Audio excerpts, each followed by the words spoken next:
देश में नई सरकार का गठन बस होने को है। नई सरकार के नए कैबिनेट का स्वरूप कैसा होगा, इस पर चर्चाएं तेज हैं।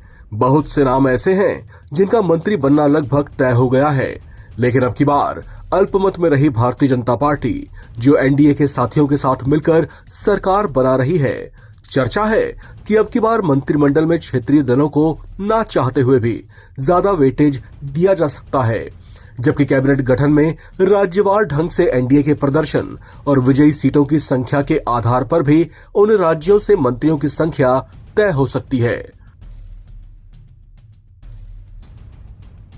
बात सबसे पहले उत्तर प्रदेश की करें तो अब की बार बीजेपी को इस बार यूपी से 29 सीटों का नुकसान हुआ है। यहां बीजेपी पिछली बार की 62 सीटों की तुलना में सिमटकर 33 सीटों पर आ गई है। तो ऐसे में पिछली बार यहां से जहां 12 मंत्री बनाए गए थे, चर्चा है कि अब की बार यूपी से 8 ही चेहरों को केंद्रीय कैबिनेट में शामिल किया जा सकता है।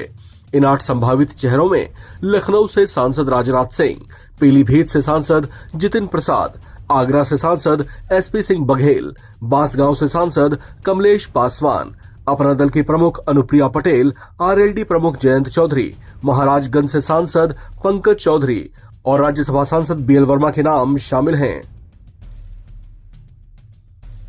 बिहार की बात करें तो यहां 2019 में 40 में 39 सीटों पर जीत दर्ज करने वाली एनडीए 2024 में महज 30 सीटों पर ही सिमट कर रह गई।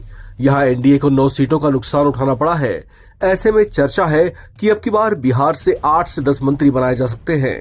बीजेपी के कोटे से गिरिराज सिंह, नित्यानंद राय, राजपूत चेहरों में जनार्दन सिंह सिग्रीवाल, राजीव प्रताप रूडी और दरभंगा के सांसद गोपाल जी ठाकुर के नाम की चर्चा है, जबकि बीजेपी के पूर्व प्रदेश अध्यक्ष संजय जायसवाल का नाम भी चर्चाओं में है। जेडीयू के कोटे से ललन सिंह, रामनाथ ठाकुर और संजय झा का नाम आगे है। वहीं एलजेपी आर से चिराग पासवान का मंत्री बनना तय है। मध्य प्रदेश की बात करें तो यहां अब की बार सभी 29 सीटों पर कमल खिला है, लेकिन मध्य प्रदेश से जहां पिछली बार 6 सांसद बनाए गए थे, वहीं अब की बार 5 सांसद मोदी की कैबिनेट में शामिल हो सकते हैं। इनमें शिवराज सिंह चौहान, ज्योतिरादित्य सिंधिया, डॉक्टर वीरेंद्र कुमार खटीक, सावित्री ठाकुर और दुर्गादास उइके का नाम शामिल है। अब बात करते हैं राजस्थान की। राजस्थान में पिछली बार की सभी 25 सीटों के मुकाबले अब की बार बीजेपी महज 14 सीटों पर ही सिमट गई है। चर्चा है कि यहां बीकानेर से सांसद अर्जुन राम मेघवाल, जोधपुर सांसद गजेंद्र सिंह शेखावत, अलवर से सांसद भूपेंद्र यादव और अजमेर से सांसद भागीरथ चौधरी को केंद्र में मंत्री बनाया जा सकता है।